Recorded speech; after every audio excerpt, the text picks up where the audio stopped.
Friends, hi, hello, how are you? Welcome back to the Curvy E Chronicles. My name's Courtney and we are cooking last week's meal plan. Let's go.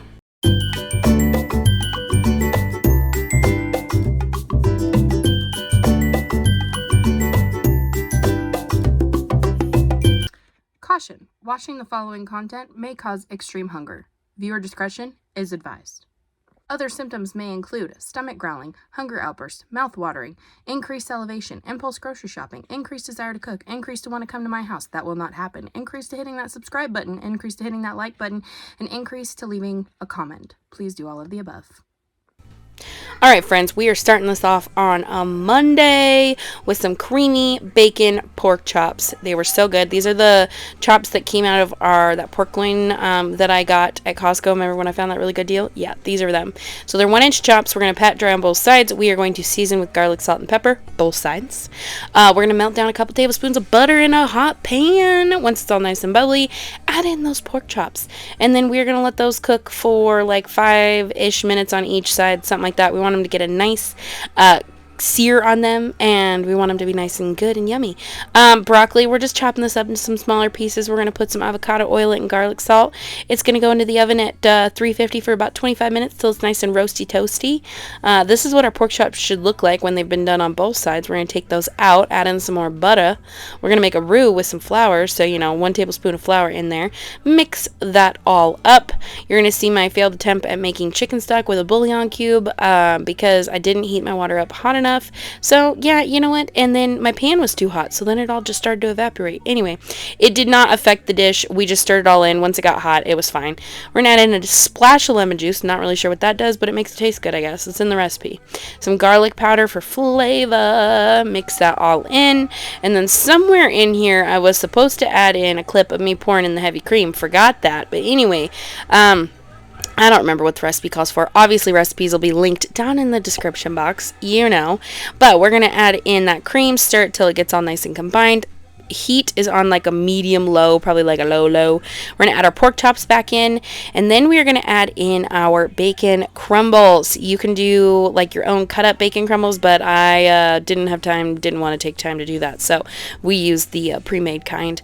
We're just going to mix this all in together, flip our pork chops a couple of times, let them cook for about another 5 minutes, get everything nice and meldy, and this was dinner. It was a good one. It was a crowd favorite in the house. Everybody loved it.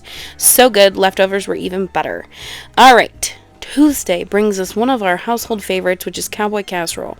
So we're going to start by browning up a pound of hamburger that I just seasoned with some Johnny seasoned salt and for some reason garlic salt. Normally I just use Johnny's, but who knows what I'm doing. So while that is browning, we are going to flip over to a bowl. Now, the recipe does not say to do it like this. It says to do it in the pan, but honestly, I've made this enough that doing it in the bowl is so much easier. So can of cream of mushroom, can of rotel, can of corn, and then we're going to do I think it's like half a cup of milk, but I use like heavy cream or half and half because we don't really keep milk in the house, and quarter cup sour cream or something like that, some cheese, and we're going to mixy. Then once all that's done, we're going to add in our hamburger. And I will say the recipe normally calls for bacon, and I could have cooked bacon, but I didn't, and we were out of bacon crumbles. So we're just going to mix all of this up. So yeah, bacon does make it better, I do promise. And next time we will be adding bacon. But we are going to scoop all of this into a sprayed 9x13 pan, and then we're going to squish it all out so that we can make this. This is basically tater tot casserole, but better. So squish. I also love to make this for freezer meals, for friends, or just for us if we really need like an extra. Sometimes I'll do a double batch.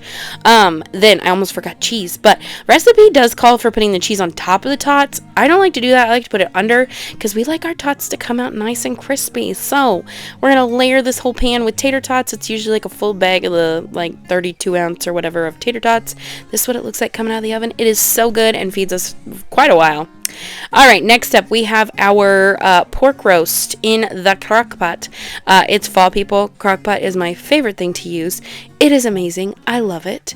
So we're starting off with some chopped onion on the bottom and some baby carrots. Then we're going to go in with our pork roast right in the center there. This is not one of the ones from the loin I cut up. This is one I've had in the freezer that I needed to do. So this recipe calls for 4 cups of chicken stock, I don't do that because I have better than bouillon, but this bouillon stuff does not like to come off the spoon. So basically 4 cups of water, 2 tablespoons of better than bouillon. Season it with some Italian seasoning. I will say this goes against every bone in my body not to put butter on it, but that's fine. It turned out great. Some garlic salt, a little bit of pepper, and then we are going to put the lid on. Oh wait, I forgot. We got to add in the garlic. Yes, how could I forget? That's a rookie mistake right there. Add in the garlic, then it's ready to go. Slap that lid on. We are going to do a low and slow, baby. And this one, because my pork roast might not have come out of the freezer on time, needs the full 8 hours. We served it up with some mashed potatoes. For some reason, missed all the footage making my mashed potatoes, but I just add in some cream cheese, some butter, and some heavy cream. Whip that up with a hand mixer. So good, so delicious. All right, Thursday brings us one of our household favorites. This is our Tuscan chicken spaghetti squash. So we're going to dice up our chicken into bite-sized pieces. We're going to take a couple tablespoons of butter, put that chicken in the pan. We season that bad boy up with some garlic salt and some paprika. Before I start my chicken, I do my spaghetti squash ahead of time so it has time to cool off so I can shred it. Usually, so what I do is I cut it in half, oil it on, well, scrape out the center, seeds and stuff, oil it up, season it, and stick it face down in the oven at 400 for about an hour. Makes it nice and soft. So while the chicken's cooking, we're going to cut up our shallot, and then once the chicken looks about like this, we're going to put it on a plate, you know, that fine Dixie china. The recipe does call to put this under tin foil to keep it warm. It doesn't take that long for this to cook up, so I don't do that. Another tablespoon of butter. We're going to put in our shallot, and then we're going to put in some garlic. We're going to let those get all nice and happy together. And then while those are cooking, we're going to grab our sun-dried tomatoes, and then we are going to add in, like, I don't even know how much. I probably do like half a cup of sun-dried tomatoes. Keep mine in the fridge, which is where you're supposed to, but it does kind of congeal up the oil in there. So we got to let those get happy and marry together and warm up and just get you yummy and gooey and so good. Then comes the heavy whipping cream. At this point, I want to turn the heat way down. Some reason I thought I just didn't put in enough the first time. I actually ended up even adding more later on. But we're going to stir that together. And then at this point, turn the heat off. We're going to add in our cup of Parmesan cheese and about half a bag of this baby spinach.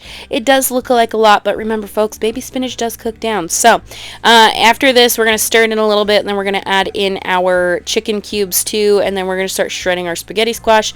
In the meantime, totally forgot to show this, but I made my copycat Olive Garden breadsticks. So it's just some breadsticks, butter, and garlic salt. Put those in the oven at 350 for about 25 minutes, so it's real good.